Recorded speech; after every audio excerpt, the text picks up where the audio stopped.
Make some noise! Now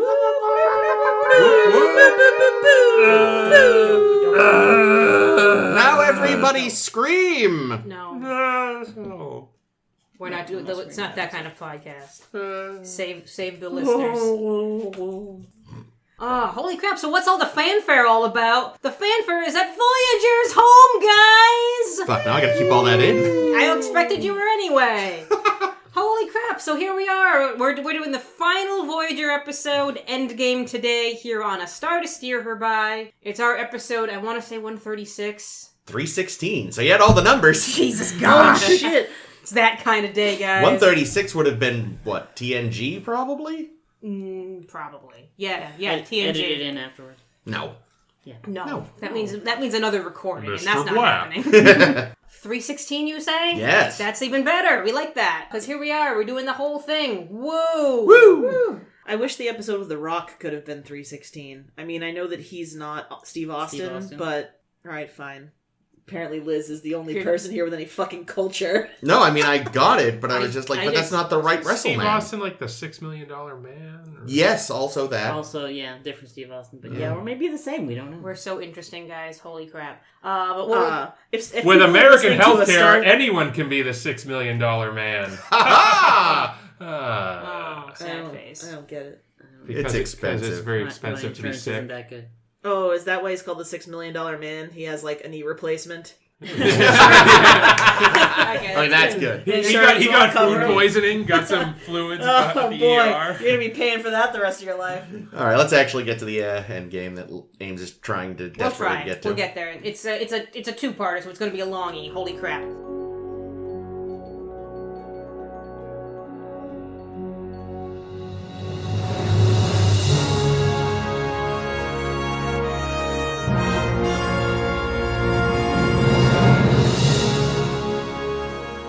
We're going to do Endgame. My name is Ames. I'm Caitlin. I'm Jake. This is Chris. And I'm Liz. And Liz brought drinks. Muad'Dib. We're drinking. It's not even noon. Oh, it's just noon now. But I started drinking like 15 minutes ago, to so... Noon somewhere. Right here. But not for you, maybe. Unless it is. Congratulations. However, in a different time, it's the Voyager's 10th anniversary of returning home. Kapla! And we learn... that it did take them 16 more years after where we're at in the show to get there, and like 24 more crew members die in the process, including 7 of 9. But they did it! Series over! Woo! A short episode. Oh my god. But wait, there's more! Admiral Janeway, in the All Good Things uniform that we didn't care for that much, but we love the badge, yes, is talking with Miral Paris, the daughter of Tom and B'Elanna, about some favor with Klingons. What's this going to be about? No, she's talking to B'Elanna about it. I'm jumping ahead because there's a lot to cover. Oh. Yeah, Chris, just let the woman speak. And Tuvok has a neurological disorder. And Chakotay freaking died, and that's a bummer. Quite young by Star Trek standards, Died too. of a broken heart. Yeah. Something is afoot. More like a broken fart. Back in the present-ish. Thanks, Jake. The Voyager comes upon a nebula that seems rife with wormholes. Nope, wormholes. Nope. It is full of little Nermals from Nurmals, Garfield. and they're all going to Abu Dhabi. No, he mailed them all there. To the wormhole. Oh. Let's go check it out. Oh, wait, it's full of Borg. Let's never check it out, no matter how much Harry whines. In the future, Admiral Janeway is stealing a chrono deflector from Klingons, always a good idea, before getting caught by Captain Harry. He did it finally. How fucking embarrassing for her, though. And yet she still makes him a bitch. Yeah, luckily Harry... She's like, I'll bang you back down to ensign. Yeah, Harry gets definitely busted back down to ensign for being a giant doormat and letting Janeway walk all over him. And Admiral Janeway, meanwhile, flies off into the past to meet up with her younger self and totally ruin Chakotay and Seven's makeout session. Typical Janeway. Bitch. So here we are, where everyone's together in the past-ish now. The present? Present-ish, the future still, I don't get it. It's time travel, it's weird. No one think about it. Definitely not. And she wants us to get off the Voyager with future tech and go back to the nebula. What could possibly prompt her to want to do this? So she's chatting with her past self and says some stuff, and she mentions that she doesn't drink coffee anymore. And young Janeway's like, that explains everything. We're going back to the Nebula right now. Strap in, old lady. We're going to the Nebula to get us some coffee for you. There's coffee in that nebula. We have to give it to the Admiral. And you know who doesn't want them to go into that nebula? The coffee. Freaking Borg Queen. Looking fine. Love this Borg This is Queen. the OG Borg. Yeah. This is first contact. This is Alice. Oh, so it is. That's what I thought. Yeah. Oh, that's great. Yeah, Fucking A. I love she's it. back and she's hot as ever. And we're blasting Borg cubes like they're fucking pinatas until we find this unit complex in the middle of the nebula. And young Janeway says, destroy it! And older Janeway's like, was I always this fucking impetuous? So Admiral Janeway spills the beans all over the place, which is unfortunate because our new chef Chell needed those beans. But fuck. Nope, hold on. Okay, good. I'm glad I got you there. Oh, my. Wow. Ooh. Oh, hey, kids. Resume. So fuck the Temporal Prime Directive. As always, those time cops can't stop Janeway. So now Captain Janeway is conflicted because she knows all this stuff now. And Seven is having second thoughts about getting into a relationship when her death is inevitable now. And the whole crew rallies around their Janeway because fuck you, future mom. You're not our current mom. Kids, what? But two Janeways do turn out to be better than one in the end, because Admiral Janeway has a plan, as she usually does. And she goes and tells Borg Queen some yo mama jokes for a while, and it's very interesting. Until she gets her ass captured and assimilated. And it fucking backfires on Borg Queen, because Admiral Janeway had been like hypoed with I wrote neurolytic pathogen. That sounds right. Sounds right. And that infects all the Borg to death, allowing Voyager to destroy the hell out of that hub and fly through the thingy and come out in the Alpha Quadrant. And everyone looks around and they see all the Starfleet ships like they're blubbing fish gawking at some Starfleet ships. We have a fish, Michael. And Tom and Owen still don't have lines! And Torres whelps a baby, and the series just kind of ends. Yeah. Yeah. Da da da da da da da. No denouement. Just and we're here. We're here. Yeah. Go home. And like I like this episode, generally speaking. Mm-hmm. But as a season finale, A series finale. it is as a series finale, it is, I would say, objectively the worst since TOS. Interesting. Maybe TAS. One of these days. I don't know if TAS even got an Well, end. TOS and TAS didn't have planned series. Yeah, they just finales. kinda they shot. got They were just canceled. episodes. And that's what I mean. Like, So between the So we have three three. So far. yeah. So so we have. TOS, TAS, No, TNG. not TOS. Yeah, those don't have those series. Those don't TNG. have Oh, series. right, Yeah, right, but, like right. TNG had all good things, which like ended on like a really touching note. With Yeah, and it's one of Picard my joining favorites. the game. We have DS9 where we have like the big party at Vix, and And then we remember about Fire Fire Caves. Caves. Yeah, everything, Fire- yeah, everything but- about that is great except for the fucking rushed ending on Wynn and yeah, but That even hot. at that, like Hot. we even still get that final scene of like Jake looking out at the wormhole and everything. So like we still have that sort of final character moment. Mm. And then this again, yeah, like you said, it just kind of ends. It just because I think everyone, literally everyone, including the cast, because everyone in the cast that I've read like their reflections on have said like, yeah, we kind of wish we'd parted on us stepping foot on Earth. That would be a place to end the show. well, they had 2 whole episodes. Why couldn't they have done that? Why didn't we make it to Earth, really? I don't really know. It just- Because they needed to fucking rush 7 of 9 and Chakotay's romance. Yeah. Oh That's boy, another if we issue. could cut all of that and actually see them back on Earth, I would be like 100% A-okay. So Yes. the thing is, the few times they've shown them together, I've got to admit, like the two of them have chemistry. Oh yeah, they're so cute. But it's just I like love them if you together. had started this way earlier. Like, it just seems so weird to introduce such a major shift so late in the game. You realize it's just so they could have this Chakotay dies of heartbreak thing. tension in the final episode. It's like, could you at least drop this in, like, in episode 2 of the season, and then we could have lived Or with it for a while? Even if they had like telegraphed it in Human error. well, they did, but no, I mean the one where they were like, but that was virtual. Natural law. Natural law. If they had introduced it at least a little bit there, I wouldn't have been happy because I feel like it's It feels like they made a bet with Brandon Braga, because I feel like I heard someone say somewhere on Memory Alpha, Beltran was joking like, oh yeah, Braga won't write an episode where I get to kiss Jerry Ryan because they're dating, and then it felt like a challenge. But again, they worked really well off each other, like with so many things. Like, they were fuck, great. had you done this earlier, I'd have been here for it. I think the other sort of unresolved thing is throughout the series, they've kind of had this weird, not weird, but like there's been sexual tension between Janeway and Chakotay. Janeway and Seven. Yes.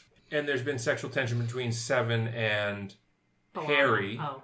That was completely one-sided. It was. And the Doc, which is just gross at this point. Yeah, at this and point, that potential is dead and buried. What really is deeply upsetting, and obviously they did this on purpose, but like when he first walks in with his wife, from behind it could have been Jerry Ryan. I expected him to have made a hollow Jerry Ryan. Yeah, well, I mean that's as bad as LaForge. Oh, and Brahms. And Brahms. Ugh.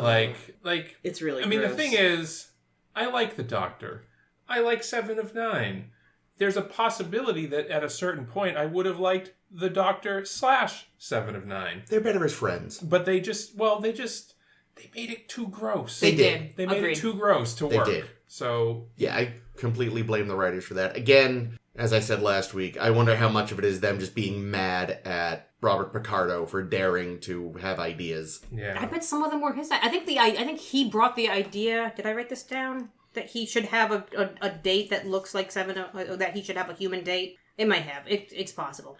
I'm glad. One thing that I'm glad that they didn't do Good. is age up The Doctor. The Doctor. That was like, pretty good. Because like in All Good Things, they aged up Data. They gave him the But for him, it the makes white sense. stripe. Yeah, they'd established that he does age at some point, didn't they? Yeah. They did. Ish, but I can also But see I- Data just doing that on his I'm own. sure Yeah. I'm sure he like nobody needs to have gray hair in the No. 24th Well, century. no one so needs to be bald either. No one needs to have gray hair now. I think we need But- to normalize men dyeing their hair. That's all. I think it makes you look distinguished. Oh, I love when guys have some gray in their hair. I'm just saying that, Have like, you seen present day Beltran? Oh. Silver Wolf. That he can man. fucking get it any day, any fucking day of the week. But speaking of the Chakotay 7 relationship, like, this episode is a fucking feast for Mulgrew, and she has so many, like, little moments, and I'm just like, that's excellent. And one Yeah. of them is when future her is telling younger her, Seven dies in the arms of her husband.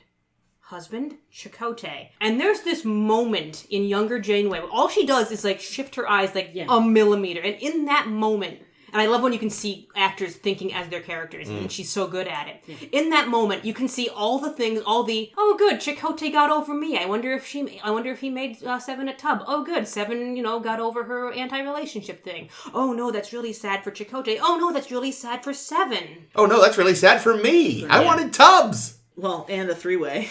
Oh God. And all of that is in that moment, and it's like, damn, Mulgrew, you good. Yeah, I mean, I gotta give her a lot of credit in this episode because it is hard to. I'm sure I haven't done it, but it's hard. I am sure to act off yourself when you're not there. When you're not there, right? Like Yeah. she Someone just off camera has fed you a line, and you're staring at someone in your wig. Yeah, and like. That's got to be very challenging, and yet somehow she has great chemistry with herself. She's a great scene partner for herself. And I got a great performance out of me when I directed Star Trek V because I respected myself so much. Yeah, exactly. Was another good moment. The moment when Admiral Janeway tells younger Janeway that she's off coffee, and younger Janeway again, it's all the levels of like, oh, that's unfortunate. I really like. I wonder what happened to me that I did that. Lots of heartburn, Yeah, like what happened? Well, according to Prodigy, her doctor told her. Well, according to this one, she smashed her favorite cup. That too, yes. Never recovered. I legitimately thought you were about to be like, well, actually, tea is just as likely to cause heartburn. That's like what I thought you were going to say. Is it? I guess it is, probably. Yeah.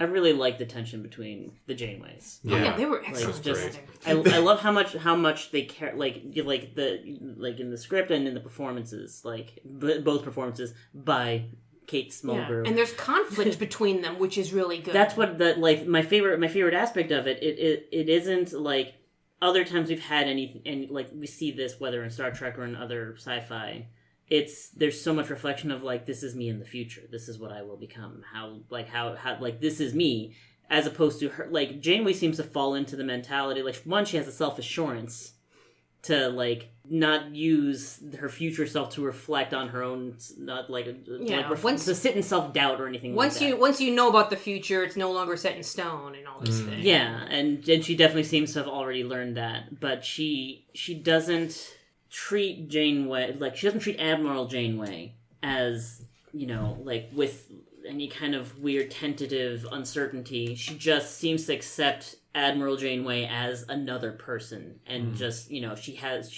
the confidence to like still believe in her own thoughts, beliefs, and stance in her present self. Yeah, I would have an existential just like crisis. another admiral. Yeah, no, I'd be like, what happens in my life that I bring to... Oh, no, I need to think about what that means about me now. Instead, Janeway's just like, no, I don't know who you are. You're not me, because I'm not you yet, and we could prevent this. And I disagree with you, and I'm gonna challenge you. She just treats her like just any other admiral. At the end of the day, what's great is basically the reason there's conflict is because they're both Janeway. They're both incredibly stubborn. They just, you know... have different approaches to the situation because of their life experience. Though I do love Admiral Janeway because she just gives no fucks. That like, is... Yeah.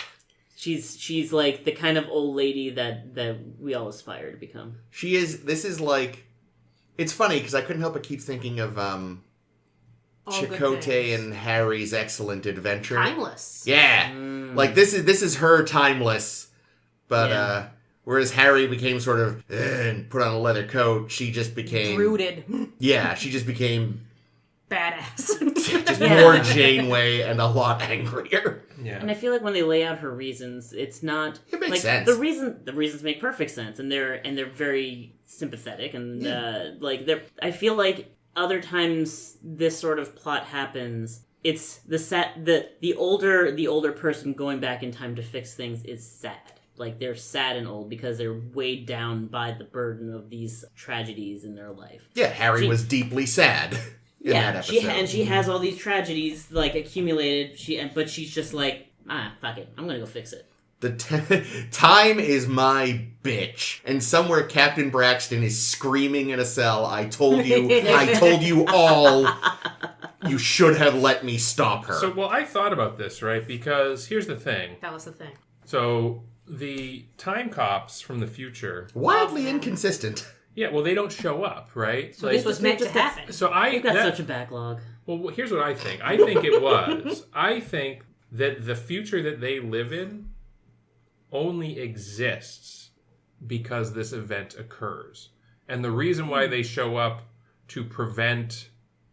Future's End and, you know, the events in relativity and all that, I think they were driving Voyager to this point. Because here's the thing, like Janeway delivers a crippling blow to the Borg. Oh yeah. In this episode, as we find out, spoiler alert, in Picard, it is a crippling blow. Like, the Borg are a shadow of themselves by the time we get to Picard because of this. So it's not unreasonable, I think, to assume that the time cops are like, yeah, we can't let Janeway get killed before this happens. So let's make sure this happens. Which, I mean, I think we maybe said it at the time, but, like, I think this just proves that they're not enforcing the timeline. They're enforcing the timeline they want. Yeah, they're engineering the timeline. Like, either that or there is a missing, there's a missing story where it turns out before all this, a slightly younger, older Janeway fucking killed the entire time cop force. Yes.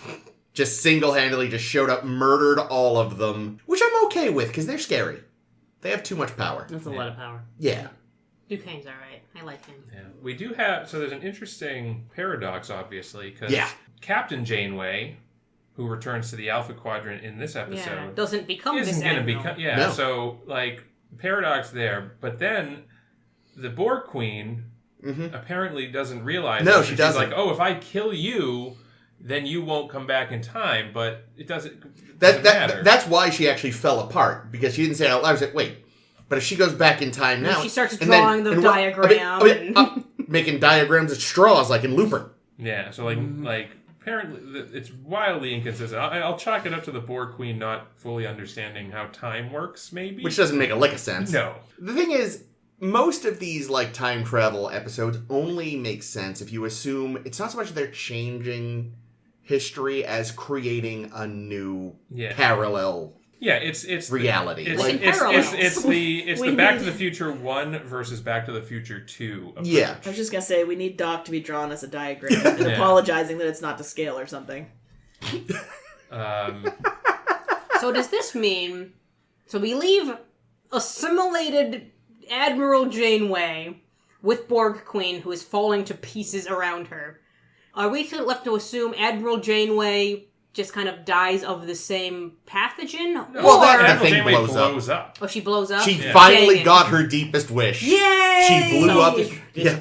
Now that would have been an amazing thing, is if in the future we meet the Borg Queen. And it's Janeway. And it's old ass Admiral Janeway. I'm into it. See, that's the one thing. She did blow up a ship, but it wasn't her ship. Rather than modifying a shuttle, she should have brought Museum Future Voyager and then blown that up to solve everything. I did like the little shuttle. I thought it was cute. Cool. Oh, was it? An armored Voyager the armor looked was That was great. pretty neat. I have to say it. I apologize, Ames. But all I could think was, it's like the armor on the Batmobile in the Tim Burton movies. Oh, God. Every time. It really is, though.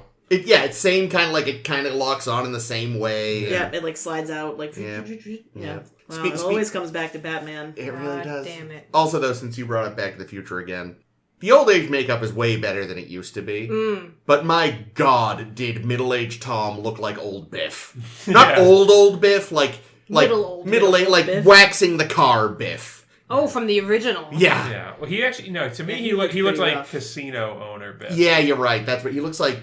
Yeah, like if Casino Owner Biff was in better shape. I thought they did a great job with older Barkley. Barkley was the best old person. Because they had a lot of he looked real great. close-ups on him, and I was like, holy shit, they got a bit of neck waddle, they have the creasing around the eyes. Well, what it the, could be, the too, coloration of the skin. It's easy to forget that actually, like, Dwight Schultz actually kind of aged surprisingly well. He was older than you'd expect at that point. It could just be they weren't hiding stuff they previously had hidden with makeup. Maybe.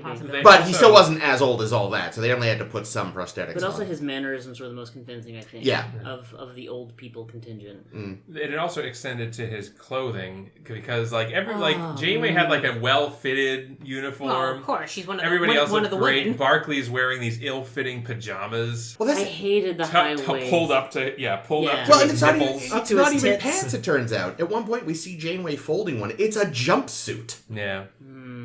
And I think a lot of them probably, too, it's like, these were left over from All Good Things in that one DS9 episode. Like, they probably made one for Kate Mulgrew specifically, because we're going to see her in it the most. Right. Everyone else was probably in Hand-Me-Downs. But, like, also, they fucking better. She's the lead of the show. Can you imagine if they were like, we're gonna put Cisco in second-handers? They put Geordi in one of Colomini's fucking jumpsuits for the movie. Whoa. That's why his sleeves are rolled up. They're too long for him. Oh my god. It's legit one of O'Brien's jumpsuits. I wonder, see, that to me is like, it's almost more shocking to me that LeVar Burton apparently has way shorter arms than Colomini than that they would give him a second-hand jumper. I don't know how big, but it was enough. They were like, just roll those up. And at the Maybe time, they're it was also like... thicker. From all the potato mashing you see. Well, I think it might even just be that Meanie has wider shoulders, because when you think about it, like, LeVar Burton has a slighter frame. Meanie's very broad. Yeah. Because he's made of potatoes.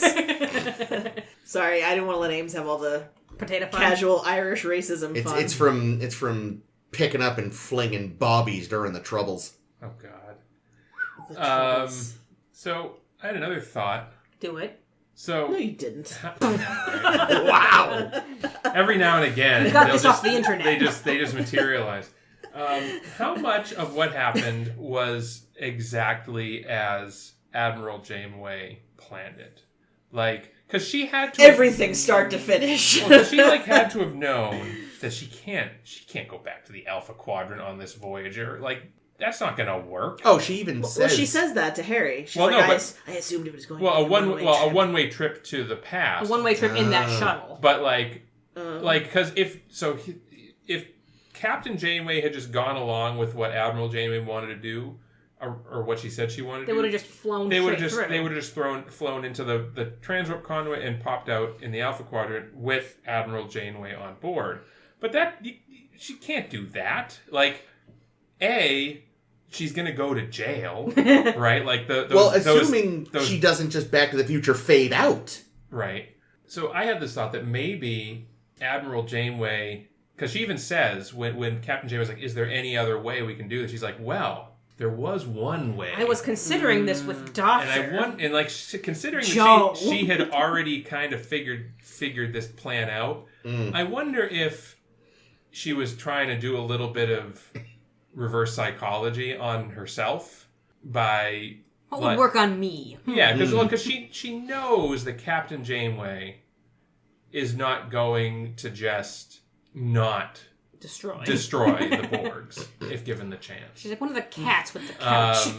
So just can't resist. So I wonder if part of it was like, okay, I'm going to take her into the nebula. She'll see the Borgs and she'll want to kill them. So I'm gonna like use that. If she thinks it's her idea, she'll go along with it. But if she thinks it's my idea, she'll push back. Yeah. Well, because like if she had just shown up and be like, okay, we're gonna take on the fucking Borg collective right now, the whole collective, not just like a cube or two. We have the armor now. We have armor. We have these cool torpedoes. But no, like we're gonna go kill the Queen. Okay, how's that? Then Captain Janeway would be like, no, that's fucking insane. We're not doing that. We're not fucking doing that. But now it's like Captain Janeway's kind of idea, so... Yeah, that would make sense. Especially because it sounds like, Admiral Janeway had even more encounters with them, and she probably hates them so much. She wrote the book on it. Yeah. Called Fuck Them Borg by Admiral Janeway. With a foreword by Jean-Luc Picard being like, I thought I didn't like them, but Jesus Christ, this woman. Man, those temporal affairs department guys have to be fucking losing their minds when this ship shows up. It's like, wait, how did you get back here? It's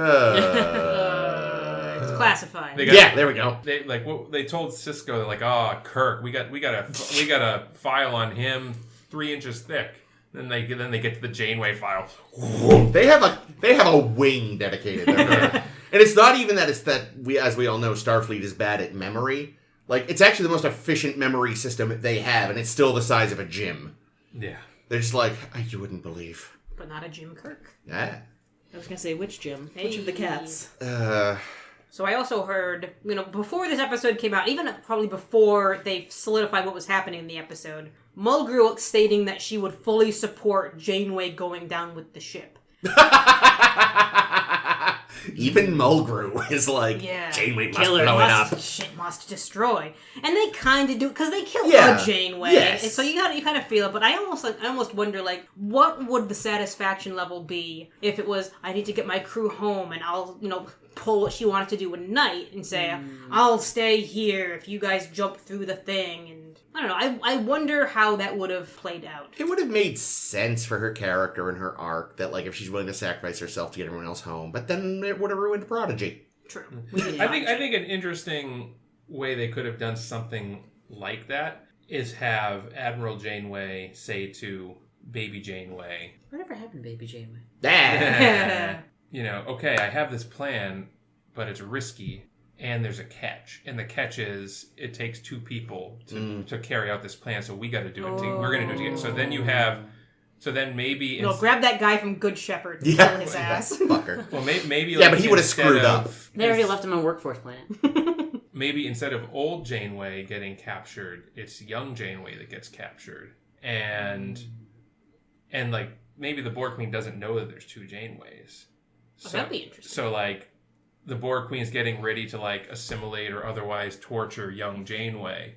And then old Janeway beams in and is like, resistance is futile.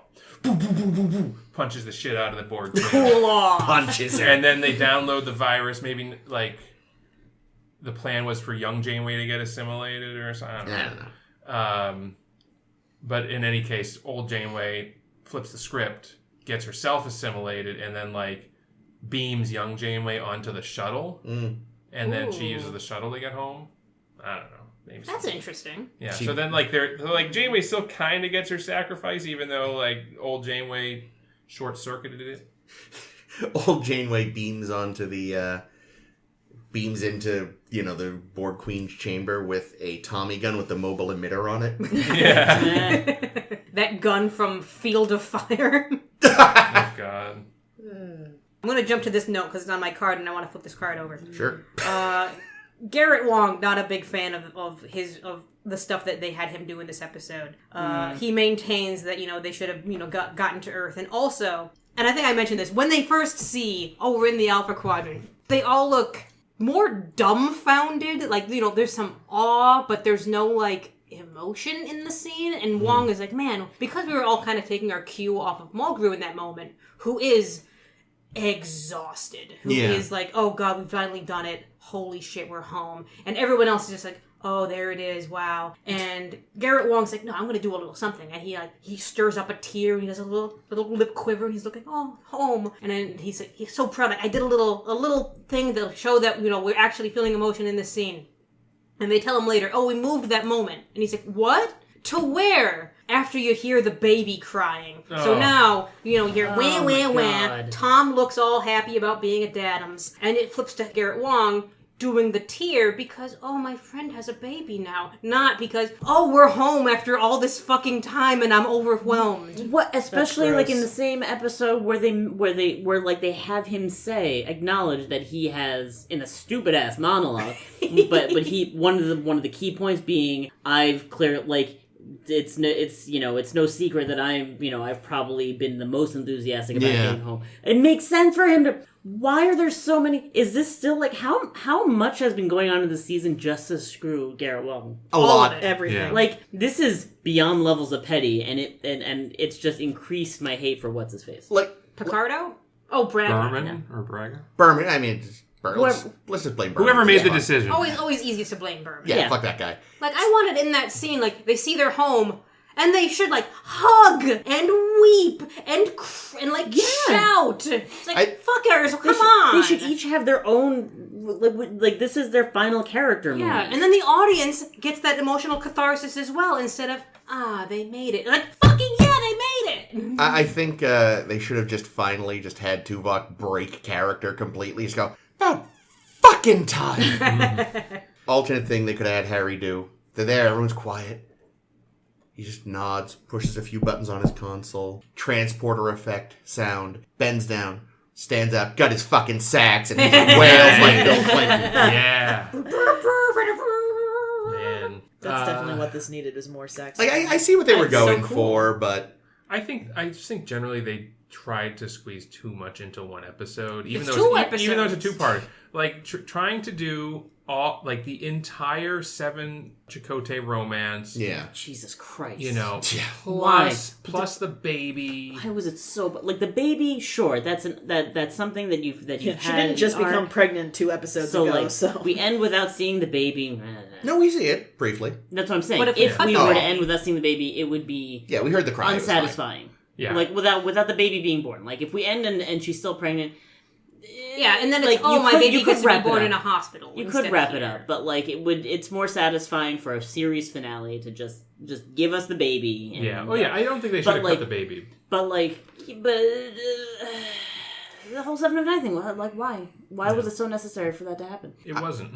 Like, the tricky part sort of becomes there's so much to wrap up, and, like, should this have been the penultimate episode, and then the finale is sort of a, what's that post Best of Both Worlds episode called? Family. Would that have worked No. is the problem. Like, just having an episode of, No. like, epilogue. You gotta end it with getting home. Yeah, so that's the tricky part. Like, you can't have a whole episode of, like, writing reports. yeah, that's what I mean. Like, that, like, I feel like people talk about it just kind of ending, and I agree, but it's like, you couldn't really... Like, do we have an episode where they're just, like, Janeway's in a room like, so look, you're gonna pardon the Marquis, right? And they go, fucking fine. And things like that. So it's like, it's tricky. You like... I don't think they needed a full episode. I think they needed an additional scene. Yeah. Like, that's it. They need Someone Tom, getting awards. They need Tom and B'Elanna to introduce Admiral Paris to his grandson. Yes. There we go. They And need have it. fucking lines. And have a moment, because like this whole, it hasn't been harped on, but the whole series long, we know that Tom and his father have a very strained relationship. Mm-hmm. So I think having that reconciliation and doing that with the new baby would be perfect. I would say include B'Elanna's dad in that, but also he's a piece of shit. No, I had a plan for him that I was going to say next, but he blows up. He's on his way to meet the baby, and his shuttle explodes. No, close. He's like, you see the Parises in the back with the baby, and you sort of you see a guy come kind of around a corner, and he's like, oh, who's this? Oh, it's him. And then just from the background, you just see Chakotay sneak out. Fucking stab him in the back 100 times. Chakotay. Like, that's for being mean to my friend. Chakotay's a good guy. Yeah, I think this Hides him episode under a just tub. like they could have had time for that, Yeah. and they could have had time for other things that were kind of glossed over. More stuff for Harry, or more good stuff for Harry, I should say. Any stuff at all for if Harry. they didn't bother with the romance, because it wasn't necessary, They did give us that one. The thing is, there's a great scene in the romance with Seven feeling very, like, finding the complication of, I know I'm going to die, it's going to make you sad. What does it mean? I don't want to put you in that position to be sad. And it's a nice scene. It's like, you know, the most human thing she's done. Congratulations, Seven, you got there. You can check off fully human on your list now. But then Chakotay says this line that made Jake and I we had to watch it twice. crack up for 5 minutes. Uh-oh. And the line is, Seven, nobody can guarantee what's going to happen tomorrow. Not even an admiral from the future. And it's the goofiest line. And It's so stupid. he does a great job delivering it, but then you, like, a split second happens and you register, that's the dumbest thing I've ever heard. Clearly, Back to the Future Part 3 doesn't survive the atomic wars. Because no one gets the lesson from that, where the future isn't written yet. Well, that's the thing. Like, it's that exact scene from Back to the Future 3 when the "you're fired" disappears. Yep. And it just, I want to, like, someone to do an edit of that scene where they just have, like, maybe like an AI voice of Christopher Lloyd. Instead of saying, your futures haven't been written yet, he goes, no one could tell you what will happen tomorrow. Not even an admiral from the future. An admiral from the future. It sounds like a B-movie sci-fi plot that way. The admiral from the future! The next Captain Proton adventure! Admiral Proton. He comes Yes. back to help Captain Proton defeat, Chaotica. Yeah, I mean, yes, we could have dropped the whole Chakotay 7 thing, but I did end up, every scene I'm like, but they're so cute. Yeah, like I said, what it really just emphasized to me is it annoyed me, because again, it's like, why didn't this start ages ago, you idiots? Yeah, I liked it. It's a real bummer that they saved it up for so long. It's because Chakotay treats everyone he meets human. You could tell him right now, like, hey, Chakotay, this lamp is sapient. And he would treat it like he treats everyone because he's such a good guy. Lamp. He'd love Lamp. Yeah, you beat me to it. And he does that with Seven, and I think, you know, that's such a great thing for Seven in her, you know, for her character to have this pairing. Like, it makes so much sense, but, like, the second you see, oh, they're doing that in this episode, god damn it. But I love them. Damn it. Yeah. You know, it would have been corny, but I think kind In of a fun way? in an interesting way, in a cute way, I guess. So, like, Janeway has this magic shuttle that she's souped up. Wouldn't it have been cute if it was instead of a plane shuttle, if it was a flyer class runabout?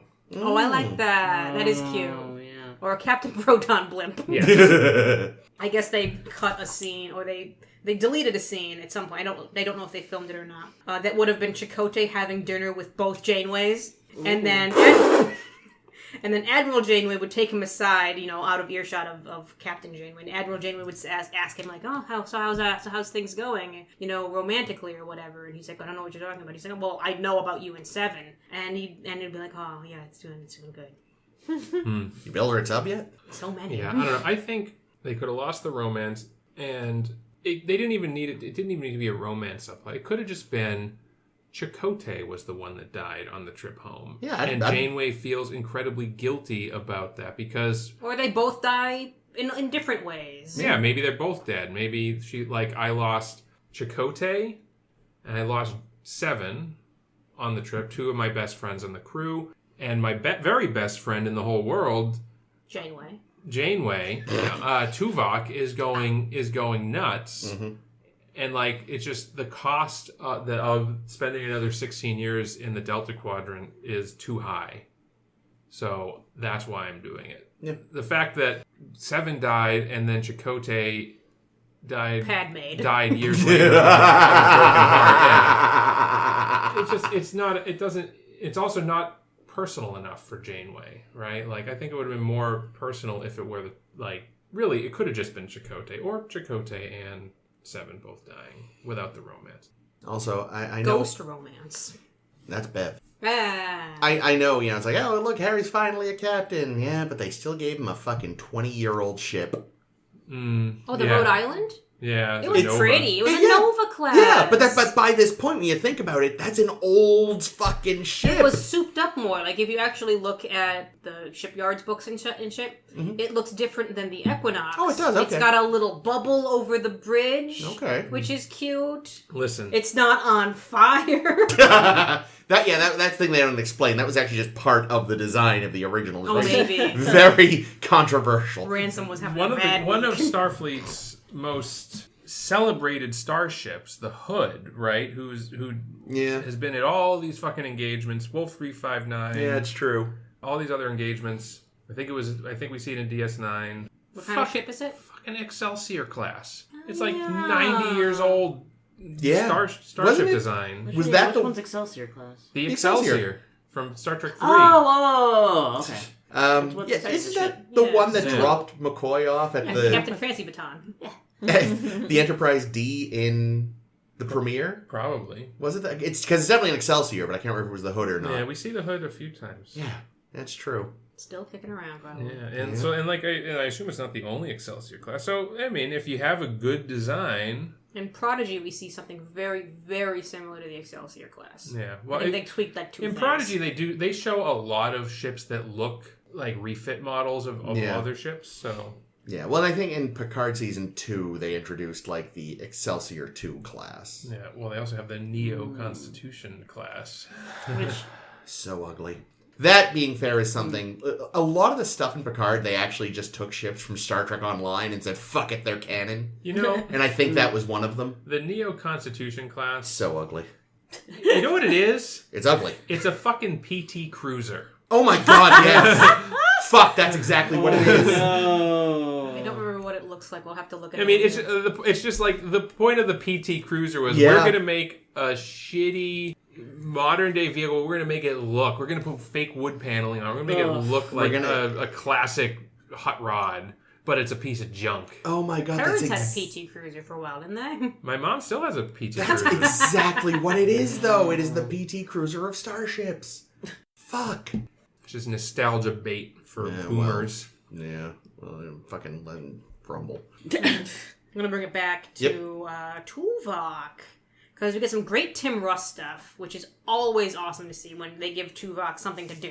And in this case, it's have a neurological disorder that he's suffering from and spouting nonsense and stuff. I couldn't help but think of, fuck. Apparently you could. Apparently you could help but think of it. From Arcadia. Spoilers for Arcadia. No, I don't remember. A play. Stoppard being stoppardy. But yeah, one of the characters kind of we find out sort of through dialogue, we don't see it, but a character basically goes mad because someone dies, locks himself in a room, and spends the rest of his life doing math. I can see Tuvok doing that. Yeah, it sort of seems like that's what he was doing. Well, no, he had an actual disorder. Well, it wasn't, someone died and I'm going to put this on myself. No, he could not help this. So okay, but what was the chance... I'm sorry, go ahead, Jake. Go ahead, no. No, I was going to say, what are the chances that all the fucking brain scrambling he's gone through in the last 7 years is what caused this shit? 100%. Yeah, it's definitely when Kess boiled his brain. Yeah. So we had, brain boiling, the parasite... Had some interesting mind melds. The brainwashing from the Bajoran dude. Oh. The brainwashing from Workforce Planet. Yeah, mind melding with Lon Suitor. Hot. Like That drove him mad immediately. having been Tuvix. Selling trauma on the black market to those. No, he loved that. Yeah, Like his brain is like the brain version of having destroyed your liver through years of alcoholism. He's got like he's got what jaundice of the brain. Psoriasis? No, Psoriasis. Yeah, skin psoriasis condition. skin thing. Yeah, I know, they're too close. They are close. What am I, a fucking scientist? Leave me alone. Yeah, there's also a great comment that's like, I know there's a cure if you get back to the Alpha Quadrant. He's like, oh yeah, so the answer is if I do a certain ceremony mind meld with another Vulcan. And Jane was like, you can't do that with Vorik? And then Tuvok says, I'm not touching Yeah, Vorik. Vork's gross. Fuck that guy. Fucking Borg, seriously? If I melded with Vork, I'd become gross, okay? I like Vorik. God But it was damn also Aww. it was just very Vulcan too, though. Like why didn't you say anything?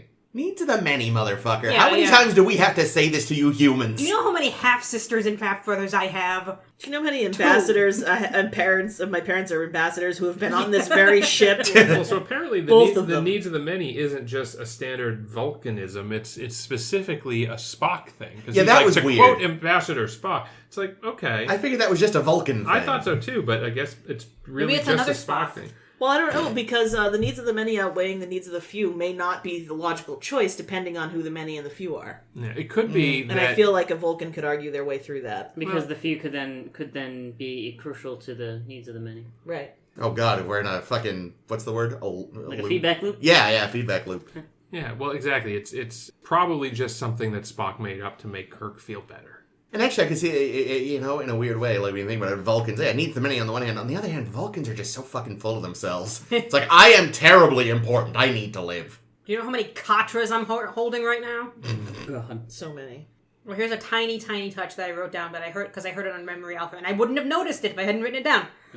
Once we're back in Alpha Quadrant, Janeway goes back to calling Chakotay Mr. Chakotay instead of Commander Chakotay because the provisional ranking from the Delta Quadrant wouldn't make sense anymore. And she is fickle as fuck, that Janeway. Yeah.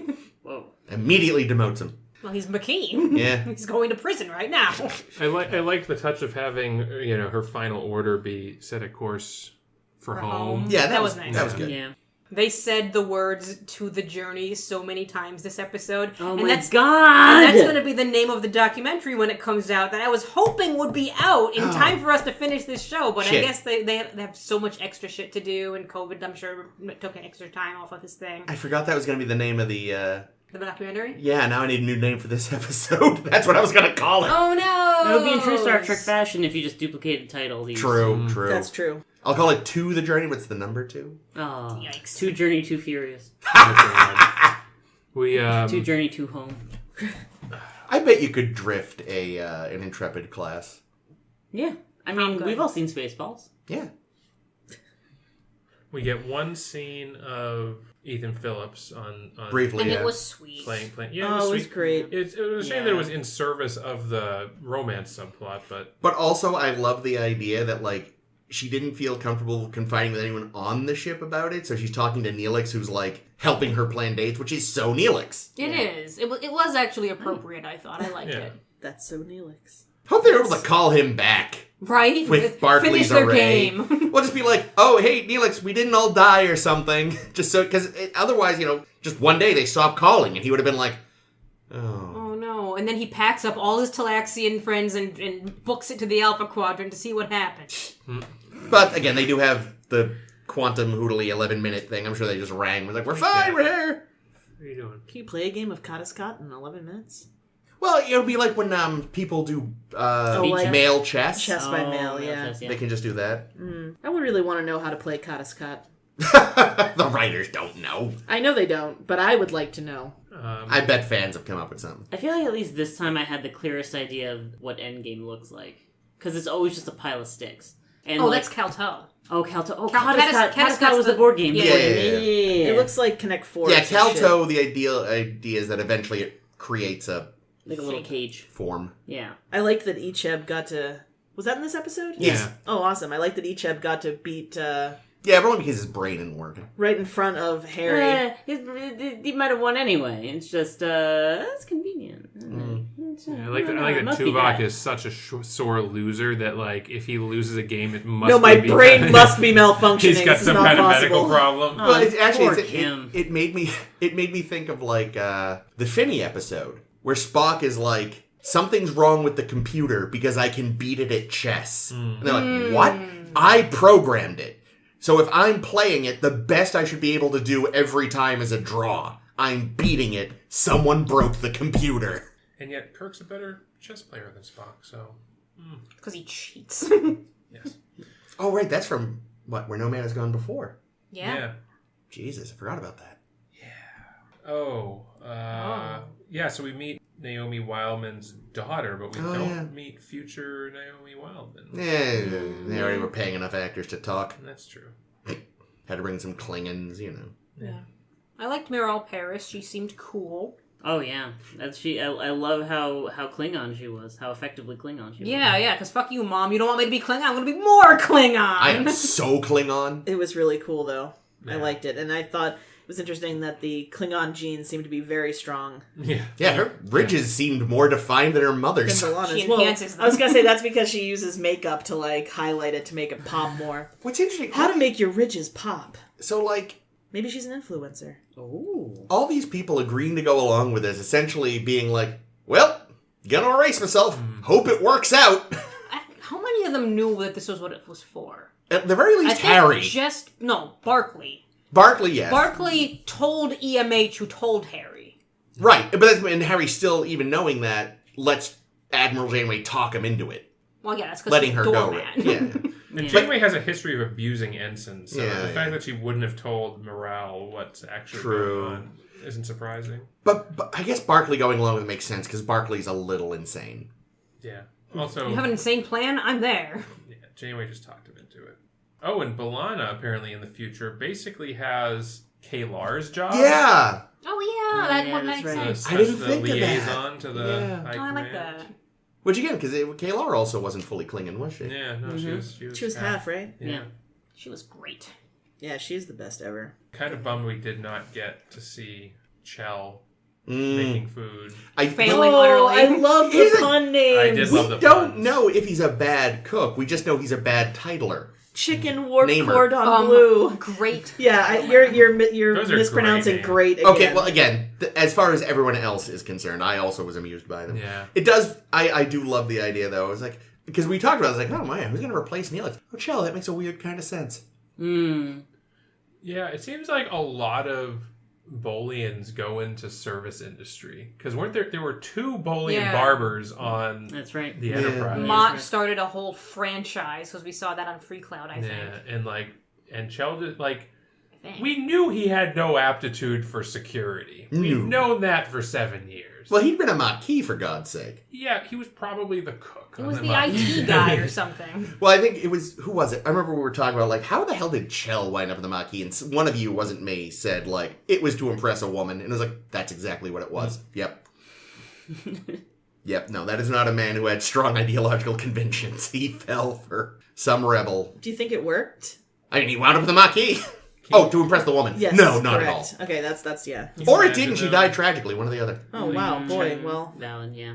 And Chell just has this passion for cooking, but the entire time he's been on Voyager, he's had to play second fiddle to Neelix, and he's never been able to be the cook. And Why now can't they switch off? he's like, finally, I get to be the cook. And we'll be in the Delta Quadrant for years. People will love my food, and I'll be the most popular crew member, and We're what? Everything's coming up, Chell. yeah. Future Chell then goes back, try to keep this from happening. Yes. And Captain Braxton continues to scream in his cell. I mean, that's just always. He's just thinking about time. And don't think about time, guys. I really hated Kim's monologue. It was Cheesy. very on the nose. It was so forced. Yeah. It was so we need the moment he said it's not about the destination, it's about the journey. I audibly groaned. I startled my cat because I was like, oh my god! The real treasure was the friends we made along the way. Shut up, Harry! Here's what they should have done. One thing that should have happened too, very tangentially related to Kim. Yeah. They pop out of the conduit, and it's not in space. It actually is on Earth, and they have to, like, just barely dodge out of the way of an apartment complex where Harry's parents are looking out like, ah! So it did almost open in their living room. Yeah. That would have been funny. Okay. Plus, Tom could have shown off his fancy flying by not smashing into a building. Now remember, he was deprogrammed last week. He's a very responsible flyer now. Yes. No, well, Fucking Wait, hate no, him. Yeah, just He failed kidding. He that. absolutely didn't. Yeah, no, I know. He failed that, and between scenes murdered that man. He did God, not. My so God. much. Janeway Sure. wouldn't let him. He asked, and Janeway wouldn't let him. I just don't think Tom Paris has murder in his heart. You know. Okay, Yeah. fine, but Chakotay heard how mean he was, so Chakotay should have stabbed the guy and ran back. The Birdhead people certainly did. I think it even less about Chakotay. I just now imagine Chakotay killing people that make his friends sad. What is wrong It's his with weird, Chris? How well-meaning much time dark you got? side. Yeah. Not much. We have a lot to get through this episode. Oh yeah. All right, last thing on my notes I wanted to bring up. Okay, so finally, now that we're at the final episode, Memory Alpha finally tells me what the full list of Janeway deaths is.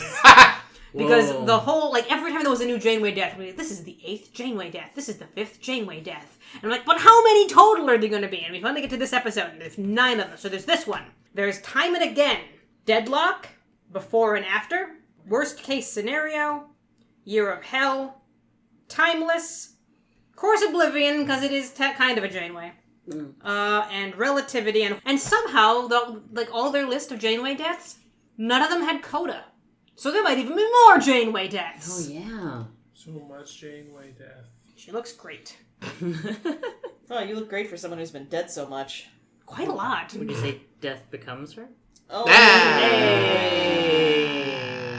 I don't get it. No, I wouldn't. There's a movie. I know. It's a good I'm kidding. movie. I just wanted to say I don't get it. That's fair. That is it for my notes. Overall, let's get to the overalls while we're here. Yeah, it's like decent episode, and I think the end kind of like just was a wet fart.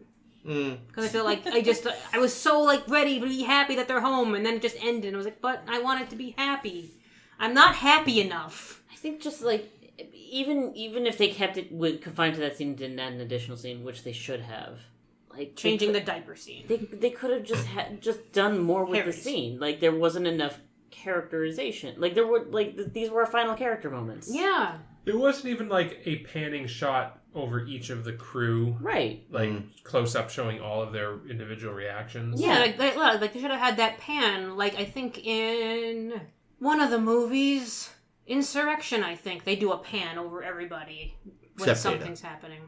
Yeah, I think because I'd heard before that people weren't satisfied with how abruptly it ends, I was braced for it. So I was like, okay, yeah, this is, it was like being ready for the end of Mass Effect 3 to be a little unsatisfying. Yeah. Like, you hear about it long enough and you get to it and you're just like, Oh, I see what they mean. yeah, I get it. I was expecting far worse, though. See, I knew that they weren't going to get to Earth, Yeah. stand in front of the Starfleet Academy or anything, or give a speech. I knew that wasn't going to happen. But the fact that they get home, they have a couple of just very normal lines. Janeway does a quip, and that was nice. And I think it was sorry to be early to the party or whatever she says. Yeah. And then it just ends. Like I expected there to be a welcome home, like an actual big thing. It felt like an ending of any other episode. Like there was A going to little be one bit. next week. Yeah. Next wonder if week the we do it again. I wonder if the logic was, or the reasoning was, that we get a kind of a cheated denouement in the beginning with this potential future for all these, that future is now erased and things are thrown into thrown back Bookend it into though. a question mark I love again. a bookend. Yeah. Fireworks every There were. scene. The fireworks were when they blew up the sphere from within. That was cool. Nah. These fucking transphasic torpedoes are Yeah. the shit. Oh, here's your final scene. Give it to me. It is. So they arrive home exactly as they did. We forgot Neelix. That scene ends, and then Kevin! the next scene is the new 10-year reunion of their return. Oh shit! I like that. And they're all at the party, and it's more or less the same. And then Seven and Chakotay walk in, and they're there for the toast. And Neelix is serving drinks. Yeah, why not? Yeah, and Neelix is there. They found a way to get him visiting. Yeah. He came through the special Neelix's wormhole. They found a wormhole at some point. It's been 10 in 10 years. You don't even need any lines in that scene. It's just the same scene as the beginning. And then you feel like that kind of warm moment. Been set right. And then you see the whole crew all Jake did together. it. Jake got it. And they all do the toast. Jake often does it. Good work, Jake. Speaking of good work, Jake, do you want to talk about this season before we jump in? Before we get too big and think series, let's talk about the rest of this season. So I did have a question because you sometimes know these things. Oh Christ, what have I done? Because I do feel like I've said before, there feels like there's a little season 7 fatigue. Were they working on starting up Enterprise at the same time? Was this kind of the same thing with TNG, where it was like season 7 was kind of because they were working on DS9, and now they're like... They definitely were working on Enterprise. I know one of the recent episodes, and I forget which one, I didn't take the note, they went to the writers of that episode because, they did a good job, and they said, would you like to work on Enterprise? Because, they had people already working on the premiere, and so they needed more people for, the rest of the shows, and they were finding their writing staff, it sounds like. Right. Because, overall, it wasn't a bad season, but I feel like there was a lot of, this was fine episodes. Yeah. But I definitely felt moments where I was like, are they stretching themselves too thin again? Yeah. Yeah, what I found with this season was there were a couple pretty good episodes. Yeah. There was a lot that was very middle of the road for me. Yeah. And there wasn't a lot of, real shit either, though. I think that I had, one where I was just like, oh, yeah, fuck this episode. And then the others were like, oh, yeah, I guess that wasn't great, and that wasn't great. I feel like that's kind of the theme for me for all of Voyager, though. I agree with that. There's some really good highs. Mm-hmm. There's not a ton. I would say that there's more... there's more top episodes for me, anyway, of DS9 and TNG than there are... the high highs of Voyager are not as high as the highs of the previous two series. But there's also, for me, fewer, real lows. There's some real stinkers in TNG and real DS9. Bad. Just, real, just, I never want to watch this again. If you average everything out, they're probably more equal than not. Yeah, I was going to ask, because DS9, I think, on the whole, as a whole show, still my favorite show. Yeah. Agreed. Voyager and TNG, Voyager might creep just a little over TNG when you look at it on the whole, because TNG has so much early shit. Oh, those first 2 seasons. All bad. So much bad. It's got that shit that drags it down. Yeah, and there's definitely... the chaos on the bridge years. Yeah. Yeah. And also, we're out of talking about the season and into the series again, but whatever, fuck it, we're here now. I also wonder if I think most of the characters in Voyager I find more interesting than all of the characters in TNG, because the women in TNG are blips. Mm-hmm. Most of the characters in TNG have no character growth. Well, yeah, and that, again, we said it at the time, it was they never fully recovered from that no one can be mad at each other edict from Roddenberry. Yeah. They did their best to kind of break out of it, but there was already a certain amount of momentum that prevented them from ever fully, you know. Yeah. I think it's the character growth that makes a huge difference for me with Voyager. Because, as I'm watching the finale, for all of its flaws and for all of my gripes about it, that false labor moment. Mm-hmm. Was that this episode? Or was that yes. No, that was the beginning of the first half. Yeah. I really liked that because it felt very human, and it was it's mostly Klingon. It was very sitcom-y, but in a way I was okay with. But it felt like Paris was so, suddenly, Paris has become likable to me. Mm-hmm. Mm-hmm. Because, the way he was acting that whole moment, I was like, oh, wow, Paris has grown up. Yeah, look at Tom. I like him. It was very sitcom dad. It's time for what? What do you think? But, the way he's fucking up, he's tapping his chest. He's like, I'm in bed. I'm in my pajamas. He's like, oh, what about B'Elanna? Right, good idea. All of these little moments. Right, you need her. It was all, but, the whole time that he's, being, the supportive dad who wants to be there. This is a far cry from the Tom Paris at the start of the series. Oh, goodness, yes. When Torres tells him, you have to be on the bridge, Flyboy, I'll be here with Doctor, I'll be fine. Fucking child mortality, pregnant women mortality, not existent in this day and age. We'll be okay. What a thought. And you can watch in McNeil's face, just I want to be here with her. Will she be okay? Will I be okay? Is everything going to be okay? Everything will be okay. I'll have to go to the bridge. He was doing so much with this, this Triton done arc, of like, we're having a baby. Like, this is something that it can be easily like overdone and cliched. But I don't know. I feel like the two of them sold it by the end. Yeah. I'm just wondering. So when Tom asked the doctor to induce, why? What about the fetal transport? Fetal transport. I saw that went poorly once. Yeah. There's no reason anybody should be forcing a human being out of their crotch in the future. It's fetal transport all the way. It's just one of those things where people are like, I can do it the old-fashioned way for some reason. Well, there are a lot of immunities that are conveyed via conventional means. Yeah, but it's the 24th century. They can just give them a shot now. They'd have to really...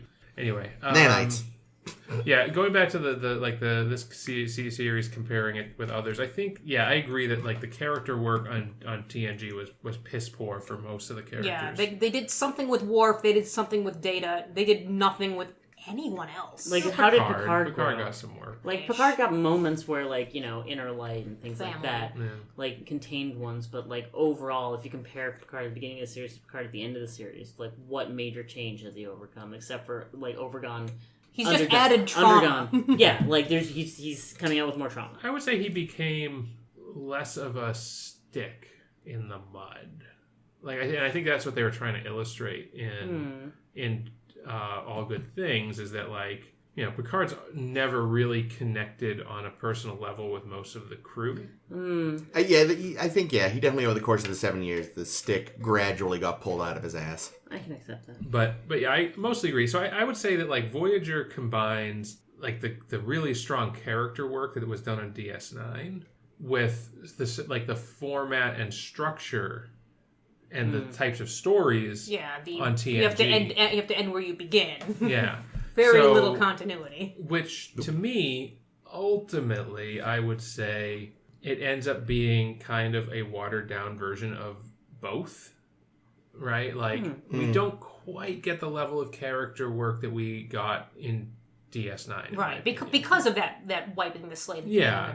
Like, you can see when you compare characters from episodes, you've grown, I can see a difference, but we didn't really get to see the full journey. Yeah. And then, like, I think the part of the problem was just kind of copy-pasting the format of TNG really kind of hurt this series because TNG had already been there and done a lot of this. Yeah. Like, a lot of the, like, all the, like, the really good stories, the Inner Lights, the Darmoks, like, they can't just redo those on Voyager, so they have to They can redo Best of Both Worlds a little bit. So they have to come up with new stories. And when they lean into the premise of Voyager, they get some interesting stuff. The ship alone in this environment. Yeah, like Eye of the Needle, something that's specific to their journey. Eye of the Needle, Year of Hell. Like, you get these episodes that, like, really don't work for just...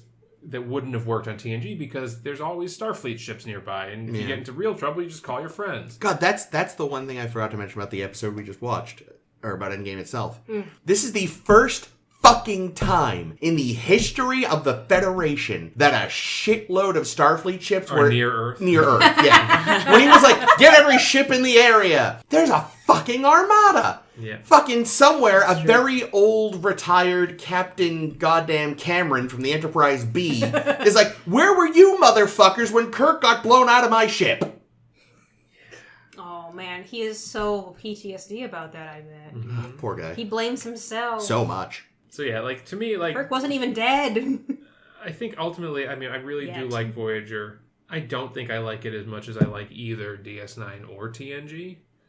But I'm also not a Voyager hater, which I know there are a lot out there. Yeah, I think I'd have to rewatch the good seasons of TNG to decide where it falls. Well, no, but that's the thing. You have to watch the bad seasons too, because they're part of TNG. Yeah. You can't only watch the good episodes and say Voyager isn't as good as these. That's not fair. No, I know. I think you're right in that it averages out to probably being quite close. But I do wonder, like, right now I would say they're tied. A rewatch of TNG might shift it in either direction. A rewatch of this might shift it in either direction. Yeah. You're like, oh, right, Elogium, that sucks. No, it's so bad. But DS9 is still definitely just so good. Mm-hmm. Yeah, I think you'd be hard pressed to find a series better than that. Prodigy. I don't know if I think Prodigy's better than DS9. No, maybe I don't. If we see season 2, god damn it, please let us see season 2. I would then say, we'll see. Because one season you can't really judge.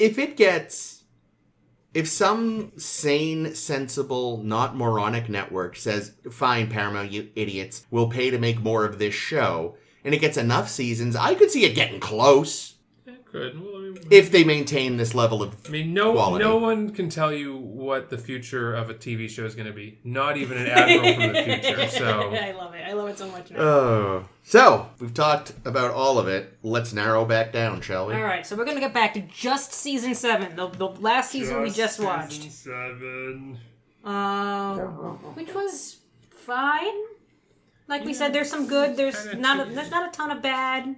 There's a lot in the middle. It definitely has season 7 syndrome. A little bit. And I kind of wonder, would it have not had it if it wasn't while they were simultaneously trying to kick off a new show? Yeah.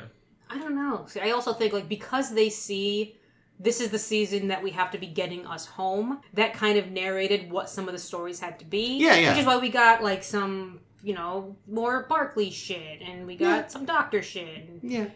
All of that. And we make it... we need to get this to the destination of the finale. Yeah. I'm starting. Okay, you're starting with tops. Yep. Endgame. Yeah. Oh, interesting. Flawed in some ways, as we discussed, but overall entertaining. I enjoyed it. I had a good time. Watching the Mulgrews yell at each other was great. I love them. That just... the end with the Queen literally falling to pieces for some reason. Man. Ripping her own arm off. And, Jesus. And Alice freaking Kriege. For some reason... comparing her with, I wrote down her name, Susanna Thompson, who was also Dax's wife. Right. It was a fine Borg Queen. I liked her Borg Queenness, but Alice Kriege is just the sexy Borg Queen. And you can't convince me otherwise. I mean, I've never found any of the Borg Queens sexy, but... I had to get that in. You can go ahead and finish your list, but I had to mention that. No, that's fair. That's fair. Shattered. Nice. Just such a fun little idea of the Back to the Future 2 of Voyager. Again, knowing, like you said, it's season 7. Let's have a fun little retrospective. Let's do a clip show in an original way, kind of. And Homestead. Yay! A little bow on the Neelix story. Yeah. I have a lot of overlap with you, so I'm going to go ahead and finish mine as well. My top 3. Number 3, Homestead. Just, such good Neelix work. You feel really... satisfied with his ending. It brings a tear to your eye if you're me or Caitlin, and I love that. Number 2, I'm going to give it to Critical Care, which was actually even though I spent so much of this season cringing at most of the Doctor stuff, Critical Care was a good Doctor episode. Well, it was him being a doctor, not a space creep. Yeah, and it proves that he's really clever, which he should have been in other episodes I could name. Fucking Doctor. But no, Critical Care is excellent, and all the little Doctor characters are good. And number 1, I fucking loved Shattered. Shattered I thought was excellent, a really cool time travel story. I put it up there with Before and After, in my time travel story rankings. Just smart as fuck. Jake or Caitlin? I'll go. I said Homestead. Yay! Yeah, it was really beautiful. And, Ethan Phillips. I love him. Love Neelix. Yay! Beautiful. Character Caitlin's arc. Caitlin, yeah, seriously. I am the one in Voyager who had the most development. I said Critical Care, because it's a great episode. Like you said, it's nice to see the Doctor not being a douche. And I also said Author, because it felt like a really... it wasn't a perfect episode, but I liked the message, and I liked the, little bit of hope we got at the end with, the EMH Mach 1s kind of being, passing along the story, check this out. Except now M stands for minor. That. Well, and they've dropped the E because it's not an emergency. True. We need mining done now. E is for enslaved. Oh, no! Yep, that's it. Oh, Jake found it again. According to some, the E's for employed. They're happy. They're happy doing it. What? They're learning skills they could use later. Anyway, Jake. All right, so I'm going to go with, I have some overlap here. Critical Care. Nice. Homestead, for the reasons previously stated. Oh, yay. Sweet for Homestead. Yay. And then I'm going to throw one out that hasn't been said yet. The Void. Ooh, The Void's a good one. Void. I like that one. I think that's just an episode where one of those episodes where we do lean into the premise. I want to be of pirates Voyager. so much. We bring sort of Federation ideals, I guess, to this area of space that's all fucked up, and there's just a bunch of assholes, and it works, and it turns out that teamwork does make the dream work. Oh, God. Liz? Okay, so I have overlap with you guys. I also enjoyed Critical Care because I like a good sci-fi allegory. That's even one that's as on the nose as that one. Shattered, I thought was like it's like you said. It's not quite a clip show. It was a fun way to do a retrospective on the full series, but still giving us an original story, and like just Janeway just not giving a fuck. And I included Lineage. Okay. And part of it is... That's the one where the baby has a spine issue. Yeah, it was mostly B'Elanna's issues, and B'Elanna freaking out because, her dad sucks so much. Oh, he sucks so much. It exceeded my expectations. Because I'd been hearing, and I'd never seen this episode before. At least if I did, I don't remember it from the original airing of it. I'd been hearing so much about, like, and then when B'Elanna's family does show up, like, talk about, like, how that plays in with Latin portrayal on screen and everything. And the show, I'm like, they're people. They're people. They're humans. They're and like the way that they react to B'Elanna, to child B'Elanna, it's varied. You have the relatives who are nice to her, and you have her dad who's, there's definitely like overtones of interracial marriage, intercultural marriage, and camping sucks. And camping is no thank you. Nope. Never camp. Yes, I will also sit and read somewhere, but just This is better than I would have expected if you had told me that there was going to be an episode where B'Elanna where there was going to be an allegory of just coming to terms with being of a mixed heritage and having internalized hatred of oneself and coming to terms with it. I think they've done a really good job with Torres in that regard, because I remember back in Faces, they did another really interesting thing with her dual nature and how they're at odds, but they make her a person and all this stuff. I mean, especially since, like, I think I'm just so burned by so many different episodic series of the 90s whenever they handle racism, whenever they handle this kind of stuff. It's always so obvious that this was written by like some white dude from a perspective that isn't like where he didn't educate himself enough. And this felt like I was watching him like how much, feedback, how much input did what's her name have?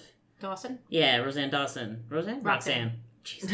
I'm going to remind myself who wrote that, because I know Kenneth Biller, who is also of mixed heritage, was particularly good at those episodes. Yeah. He did Faces. I didn't realize. Yeah. I don't know much about the staff. Because like it definitely felt like, someone knew what they were talking about when they wrote that.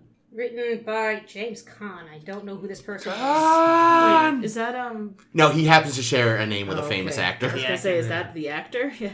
Right. I remember the first time I saw it pop up, and I was just like, can't be that one. Yeah, apparently he's only really shown up for season 7 of Voyager, so... Oh, well, good job, James. Old Jimmy boy. Oh, he's best known for the novelization of Return of the Jedi. Interesting. Which, I mean, I would say maybe a bunch of episodes or seasons out of Voyager, but okay. Oh, he wrote for TNG, too. It was a really good novelization. There's, like, no mention here of... Well, he also wrote the novelizations of Poltergeist and Temple of Doom. It's going to be an interesting career for a writer to write novelizations of movies. Yeah. Well, what's interesting, too, is the way it works normally is they give you the script while they're still making the movie, which is why sometimes novelizations will have scenes that end up cut from the final film. That's right, yeah. Or occasionally has something that goes a little differently in the movie. Yeah. All right. Shifting over to the crap from season 7. Oh, I thought we were starting from the bottom. Jake's being a brat. Yep. Who went first? Did Chris go first? I did. Okay, Chris is going first again. Nightingale. Okay. Part of the theme of Let's Fuck Harry. Let's give him a command, and he immediately turns into a jerk. Let's do him dirty. Which feels wrong. Yeah. Like, he wouldn't do would that. mutiny too. Fuck that guy. But it's like, it just felt like, no, he wouldn't. No, fuck you this episode. Fuck you. Yes, fuck him. Natural law. Mm-hmm. It's like, oh, here's the point of the episode. 10 minutes before the episode ends. You fucking idiots. Also, really bad blue screening a couple times, which I forgot to mention when we talked about it. Also, and we did talk about, like, the native portrayal in that as well. Yeah, it's a little like problematic. Yeah, and again, I know it's just me, but I really, really loathe the driving instructor.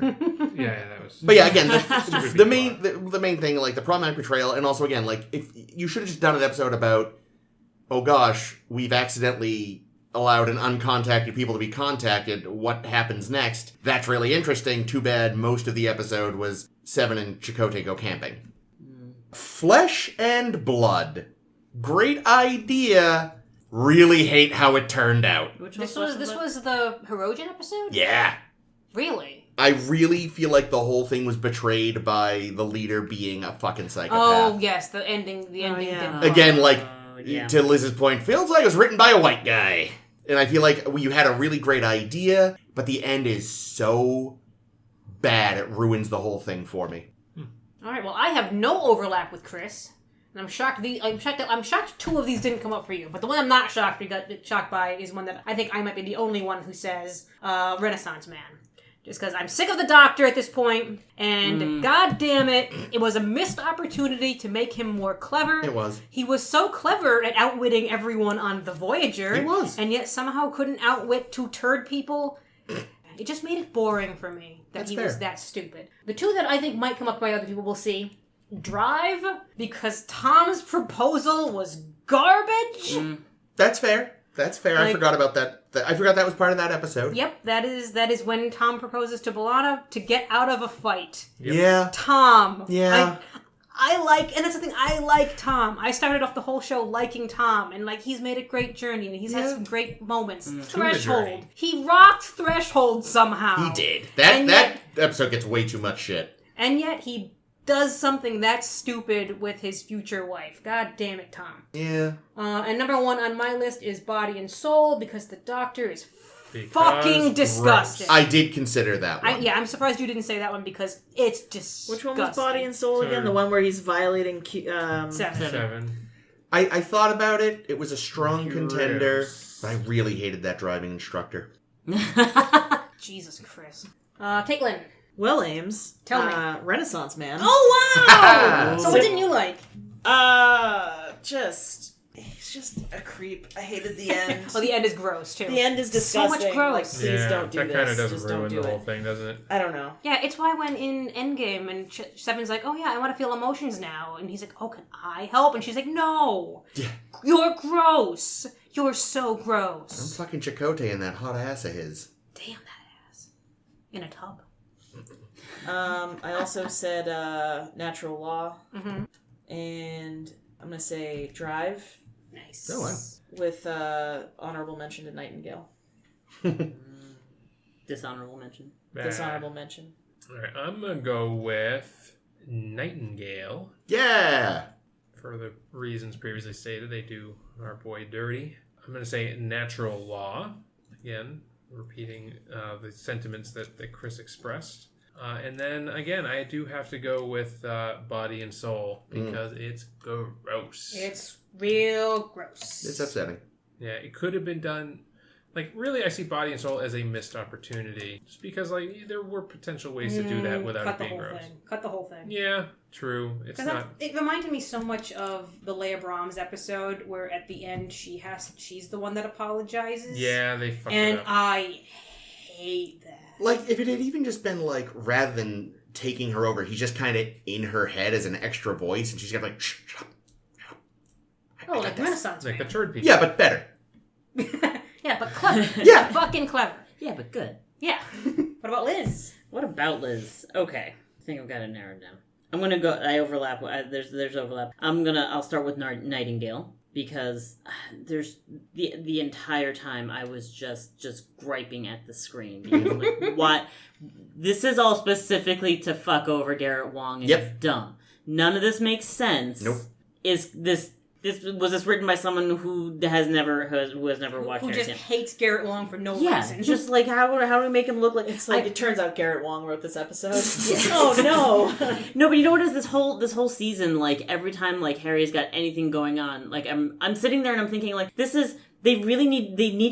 someone needed to go out of their way to really lean into, like, an emasculated Asian character type. Mm-hmm. Like, he had to be, like, this wimpy nerd in the most embarrassing way, and it just enraged me. The sax is the one thing they gave him, and I will give him that as a former sax player myself. Some good big Bill Clinton energy. Liz is so cool. Listen, I'm just gonna say it's really easy to play the sax badly. So takes talent. And lung capacity. I miss that lung capacity. So then I also have body and soul. Sure. Body and soul frustrated me because like you said, it could have been something interesting. And I like when they challenge Jerry Ryan like this, because I feel like she's entertaining for me to watch when she does stuff like this. And I liked her impression of the Doctor.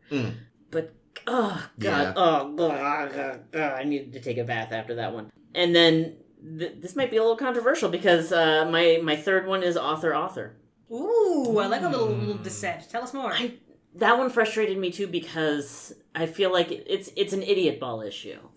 I feel like the problem was so obvious, with such an obvious solution right from the get. Like, why did we need to have all this conversation with so many people involved to get to the conclusion of change the faces?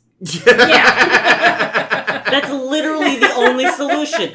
Why is it? What? This is so much like this. Like, change the names, change the faces. Like, this is a teenage fanfic that you just need to fix. Tom has so many people programmed into the holodeck. You could have used any of them. Literally. Yeah, so, like, author the whole time, like, this is dumb. This is so dumb. This whole episode didn't need to happen, and so now I have to watch this episode that didn't need to happen. And I hate when that's, like, when the premise is so bad, everything else built on top of it is shit for me. No, that's fair. It's no good. It's a pile of ashes. So, Tom with a mustache, though. You gotta rock that mustache. Also, shout out to Garrett Wong for pronouncing it Marseille. Yeah. Just like, I took French and I'm gonna show you. Dishonorable mentions for Drive, because what the fuck with Tom, that was a frustrating, like, Tom's character has come farther than that. And Human Error, because I don't know, I didn't like this, all the I don't know, the friend fic with Seven of Reg. I just like, it's still gross when it's a lady doing it. Yeah, no, it's not fun. I didn't like that. I also have, I think I might have done this last season. Was that season 4? I have a mention where, like, I couldn't, like, it didn't. It's quite, on both lists. No, it didn't. It wasn't quite good enough for my top. But you know, there's definitely something that kept it off of the bottom list. Okay. And that's Natural Law, because it's gonna come back to a similar reason in the lineage. It exceeded my very low expectations. Because as soon as the native species shows up, I'm like, oh no. But the pan flutes. Yeah, there were a lot of pan flutes. How is the white man going to help these aliens? Well, it's like one thing they subverted it with was having Chakotay there. Well, and then I was like, oh, okay, how Akuchi Moya is he going to get?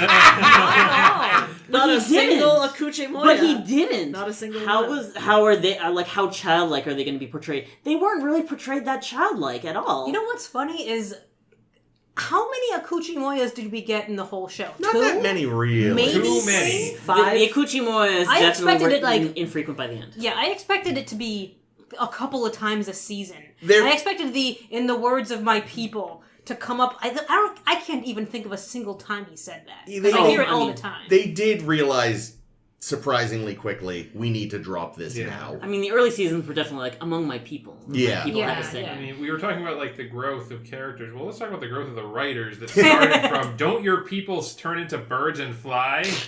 Yeah, I think Chakotay's arc can be described as, we hired a bullshit consultant who fed us all sorts of shit, and so we, like, really made him a horrible stereotype, and that's all we had him built on. So once we realized, we just stopped everything to do with Chakotay for a bit. True. And Chakotay just became nothing for a bit, and then eventually Chakotay became something again. Yeah. Like, they just completely Chakotay. They just blew up the ship, and then they eventually rebuilt something else. And what grew out of that by the end of it was what good. we got with the end was a good Chakotay, and I enjoy him. Yeah, so, like, Natural Law was just like, oh no, oh god, and I was tempted to just pour myself a drink and just brace. And it was fine. You know, like, about the same, I did look up the cast list to just try and, like, figure out who played, I can't remember the name of the species, but I was like, yeah, they look pretty white. They could have used so much less makeup if they just got people with melanin, but fine. But I mean, it was not, like amazingly thoughtful authentic representation of an uncontacted culture that, that would be allegorical in the real world. But it was not terrible for me. Their language was cool. Yeah, the language was cool about that. Yeah. Yeah. So that not as cool as the Phantom language. I like them. Oh, the Phantom, yeah. Yeah. So that's mention for me. No, that's a good mention. I'm glad you brought that up. Mention, I love that. Here's a Menchie. Look, I Didn't say even involve Andy Dick. we keep this momentum going and start with the worst of overall. Okay. Fine. I'll allow it. All right, so we're gonna flip the script. So we go out. I think Voyager deserves to be gone out on a positive note. Fine. So we're starting with bottoms. I'll allow it. I thought you might. Start from the bottom. All right, so as I said in a section I have cut, I have my lists, but I'm actually a little unclear on the order. So this is live, doing it live. Fuck it. Tattoo. Bad. Number 5 worst. Rough. Yeah, bad. Rough. Number 4, 1159. Shocking. Bad. Henry Janeway, and also the same problem as Assignment Earth. Not an episode of Star Trek Voyager. At all. Really not at all. Yeah, but really just fuck Henry Janeway. Yeah. Or fucking, don't, actually, fucking because you might monster. accidentally give him progeny. Well, yeah, but that's how we got Catherine Janeway, so... Yeah, somebody else could have. Yeah. Clearly the genes were strong on Cara O'Donnell, whatever the fuck her True, name is. true. There are ways they could have done it way better. Oh, You yeah. know, I think we mentioned this when we were talking about this episode, that random episode of Mythic Quest that isn't Mythic Quest, but it's still good. There are ways they could have made it work. Yeah. Step 1, completely rewrite Henry Janeway. Don't make the gentrifiers the good guys. Right. Retrospect. Mm-hmm. That's The false memories 7 God, the thing. false memory yeah. shit. And they're Very. peddling bad science. and Yep, they're but- constantly, Yep. Less said about that, the better. Elogium. Hey. Sticky hands. Yeah. And Fury. Poor course. Cass. That Yeah, poor Cass bitch. gets 2 episodes on your list. That's a They did that poor character and that poor woman so dirty. Mm-hmm. And that thing is, none of it's her fault. It's not bad because of Cass. It's bad because of what the writers did to Cass and what the producers did to Jennifer Lean. Yeah, there's definitely an undercurrent of that through the series. Yes. All right, I have some different things to shit upon.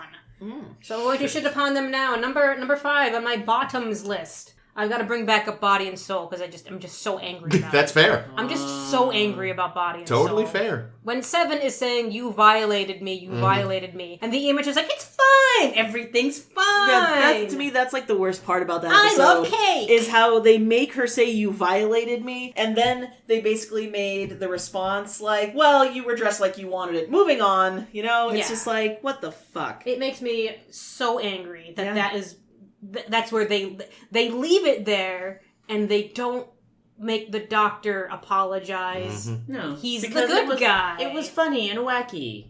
Look at 7 of 9 acting funny. It's cute. No, I hate you. Number 4, the fight.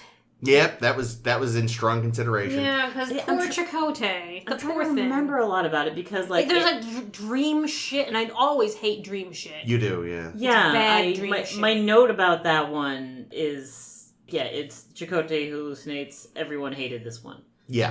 because I went back through your previous episode roundup. That's how I decide mine. Yeah, well, I mean, yours is all recorded there. I use yours as a guideline because I don't always agree with everyone. But yeah, I was like, wow, everybody hated this episode. I just don't remember it well enough. Well, that's the thing. Like, when I went back to it, it's like, I know I hated it, but I don't remember the specifics, which I think is why Tattoo wound up on the list instead. I remember what was wrong with Tattoo. Yeah, see, the fight I remember...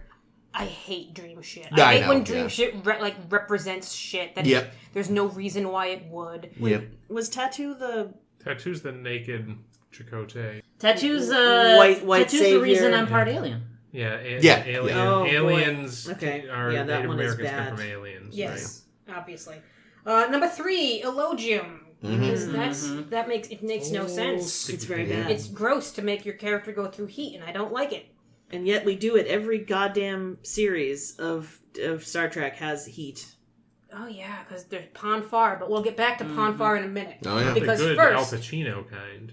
I have to shit on my number 2, which is Sacred Ground, because I'm just enraged by sacred ground. The whole, no, Janeway, ignore science, faith. And she's like, but why? No, that's, you don't ask why. Faith. Hold this rock, paint this thing, bite this newt. What the shit? Definitely was in consideration for me as well. Yeah, it's pointless nonsense shit that happens, and I don't like it. And the mediator woman was infuriating. But my number one, and the only F I gave to anything in Voyager. There was one F, there were 5 Ds, and I had to drop one of them. I'll tell you later which one the one I dropped was, so that in case it's on one of your lists, I'm not taking the air out of your Nikes. But my one F goes to Blood Fever, because Sure. Ponfar is just The sexual assault. And the way that we're like, no, Tom, go bang B'Elanna because she's in Ponfar. That's not okay. No. And when Tom even says, no, this isn't okay, I give him credit. Yeah. I enjoy Tom in that. Yep. But then Tuvok, in the worst Tuvok thing I've ever seen, comes in and says, no, Tom, go bang B'Elanna. I hate that. I hate that so much. There's no consent involved, and it's gross as hell.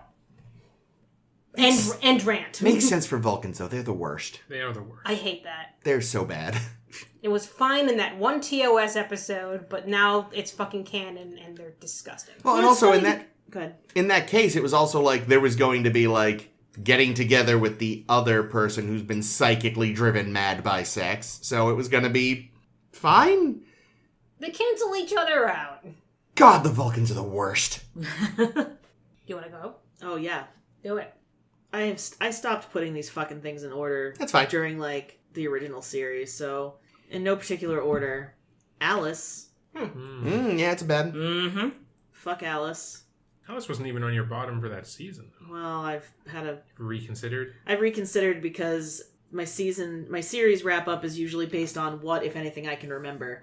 And I remember hating Alice a lot. Concerning Flight. Oh, yeah. Sure. Boy, was that bad. Anita. Hated it. Didn't like it at all. Don't need holodeck adventures. Holiday character adventures. No, yeah. Stay the fuck in the holodeck where you belong. Jesus. It made no sense. The episode made no fucking sense. No sense. So weird. Look forward to my fanfic.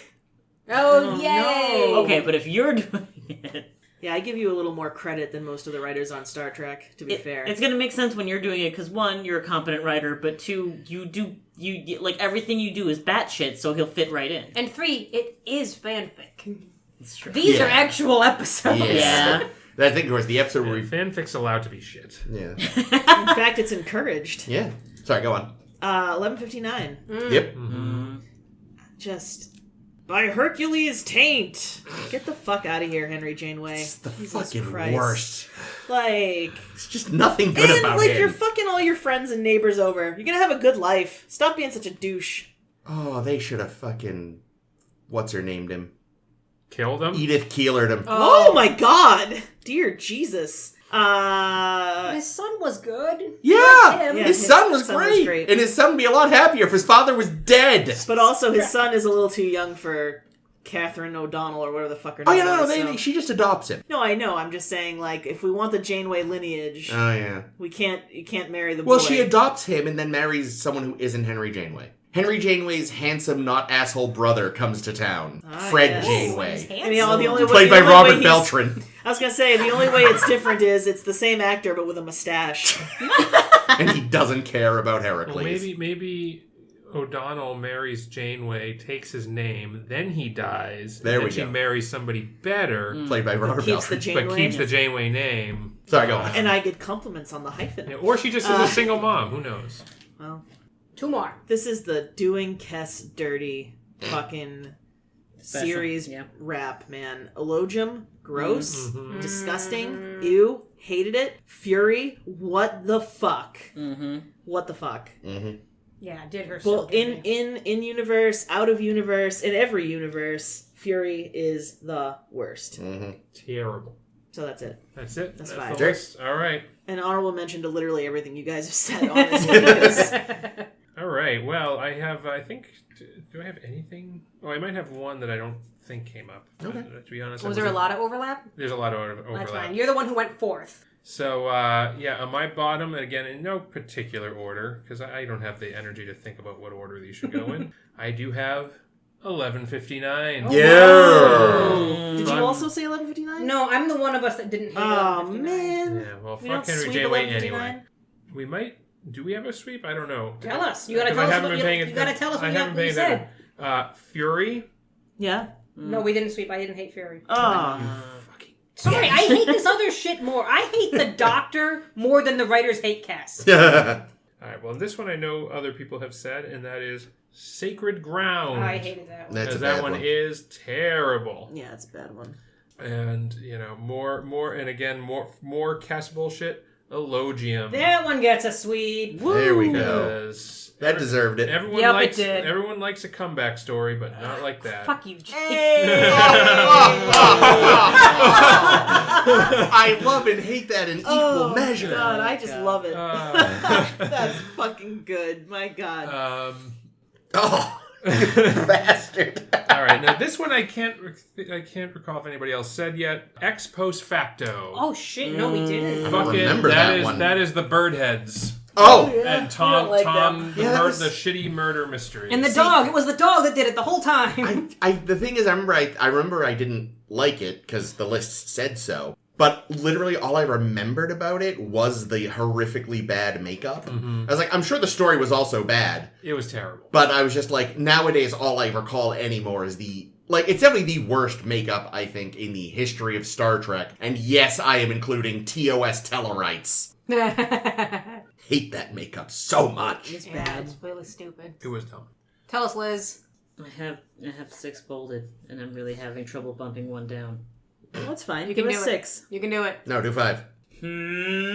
Which ones do you know are on the list? Oh, I mean, top of the list, worst of the whole series for me, without a doubt, is the one that makes me part alien.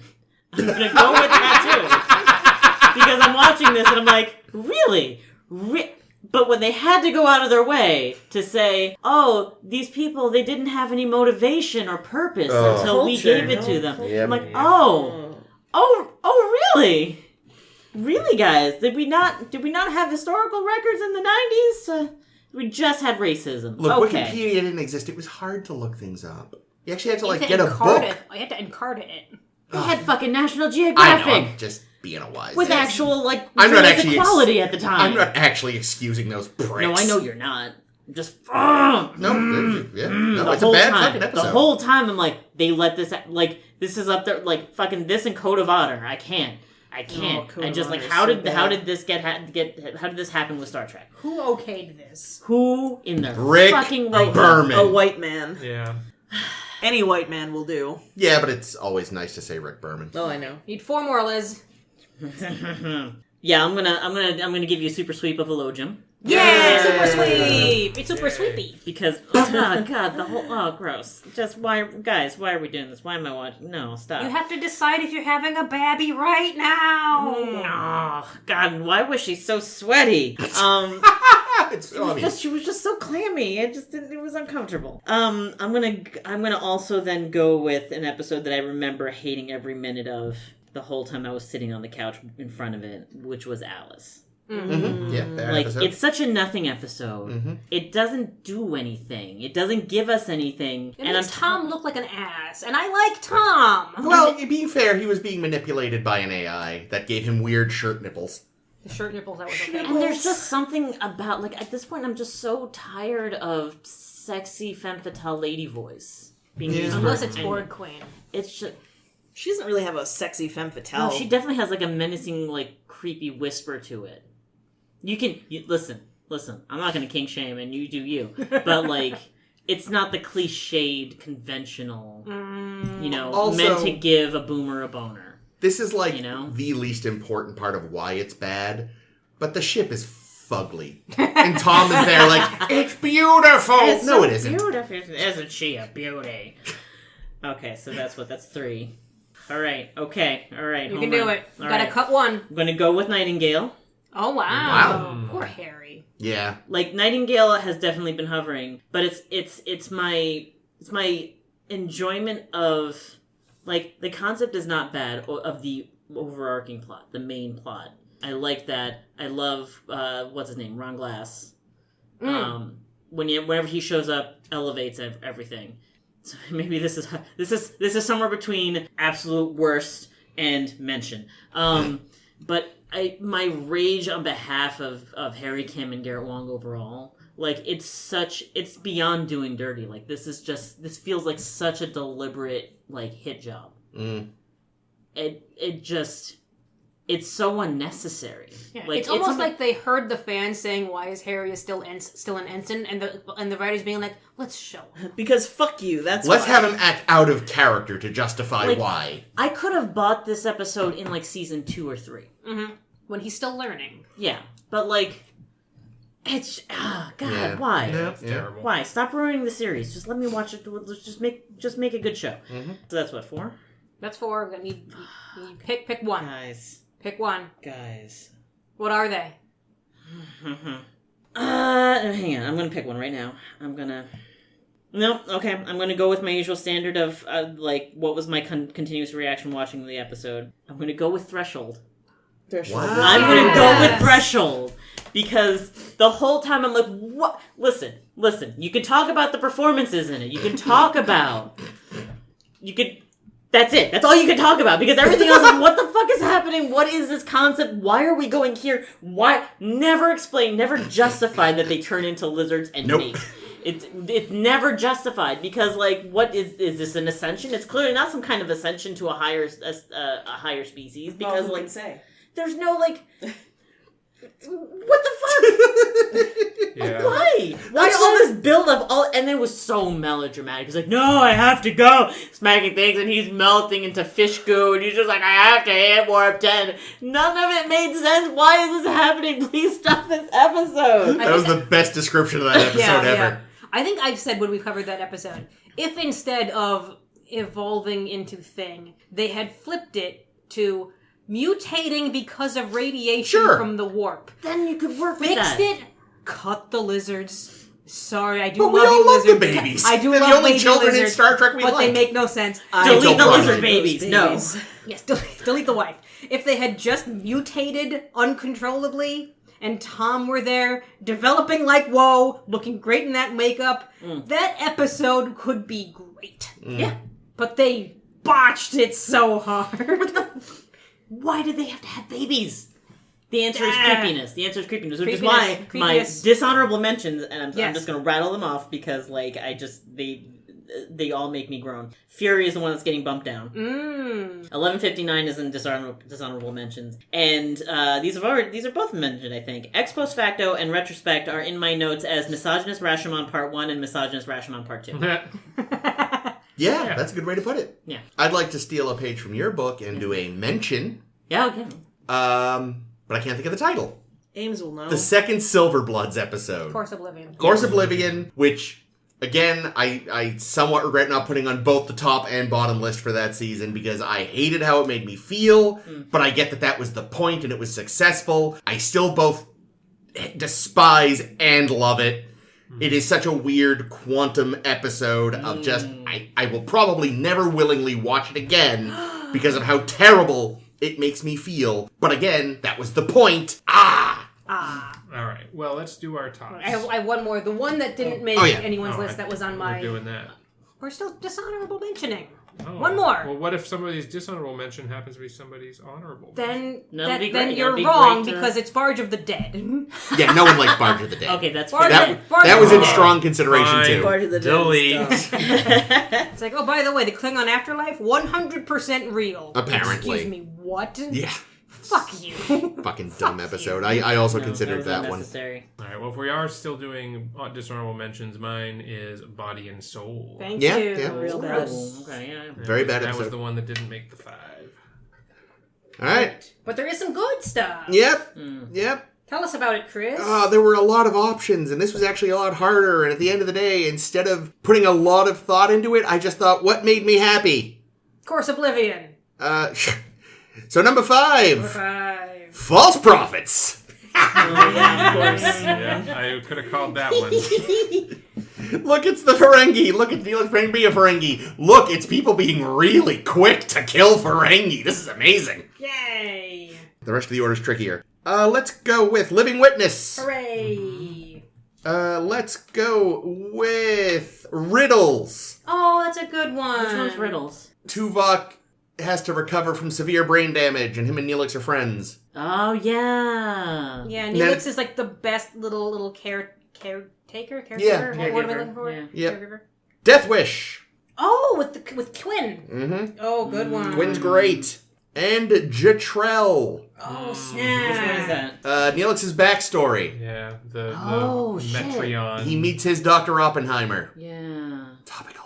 Yes, he meets his Barbie. Of course, That by the was time Homestead. by the time this goes up, the internet will have moved on to something else. But I have very little overlap with Chris, but I am going to say it because even if Chris won't, Course Oblivion. no, that's fair. Because That's fair. it sticks with you, and like Chris said, Oh, it does. It is so successful at evoking a reaction out of people, because by the end, like, you know they have to die. Yep. You know they can't live. That wouldn't work. And you can see, and you're so invested in the journey of the Silverblood people that, you know, you can't help but root for them. I mean, I remembered it. I remembered how it made me feel. I watched it once as a child. We got to it again when I was an adult, and I was like, I know how much I'm gonna be so upset, and I was. So it's very effective television. Plus, it's also so clever the way they do it. Like, you learn over the course of the episode who they are. You only see the actual crew in, like, the last fucking scene. Yep. And they're like, oh, I wonder what that was. Oh, well. La-di-da-di-da. Just some trash and space. Oh my god, that fucking episode. Yeah, it's so good. It's so deliberate, and I love that. Number 4, something that's also, like, just very clever, and it should be stupid, but it's not, and that's Distant Origin. There's just dinosaur. It's so fun. There's just dinosaur people, but holy shit, it's a Galileo It's so- allegory. It shouldn't be good, but it is. You ignore, like, immediately, like, dinosaur people, fuck this. But then you get invested in it, and Chakotay's the best guy. Yeah. And the dinosaur people look great, and I And they're love jerks. Yeah, and their leader is a bitch on wheels. Yeah. Oh, so bad. Nice chair, though. Nice chair. Number 3, I do overlap with Chris because Living Witness is amazing. Woo! Everyone's fucking evil and great.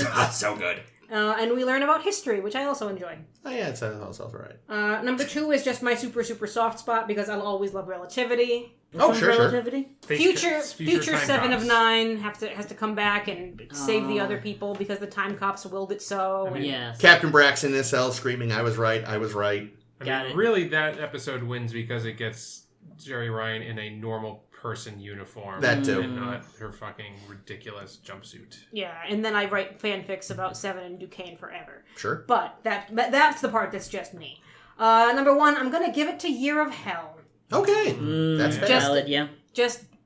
Let's just go full, like, dark. Everyone's constantly dying. The Krenim are cool as hell, and Anorax might be. I think I mentioned the other week that he's my favorite villain. Good for him, and his ship rocks. Just real great. So 2 of your tops are ones where a lot of the crew die. I mean, yeah, that's me. That's what I do. It is bomb. Let's shift over to Caitlin's favorites. Okay. Trying to think about order.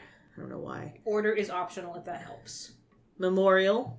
Good one. Good choice. Because there was a lot of discussion that came out of that as well, and it was really well done. Remember? Nice. Oh, that's a good one too. Yeah, that's a good one. Wait, shit. With I'm blanking. Balana's boyfriend from her Oh, brain. yes, that is her a good brain boyfriend. Yep, that is a good one. Similar themes. Nothing Human. That's a good one too. With Krell Set. Yep. Oh, yeah. Wait, Oh, which yep, one is yep, that? yep. The That's Cardassian Nazi Cardassian doctor. Mengele. Yeah, that's a good one. Yeah, that one.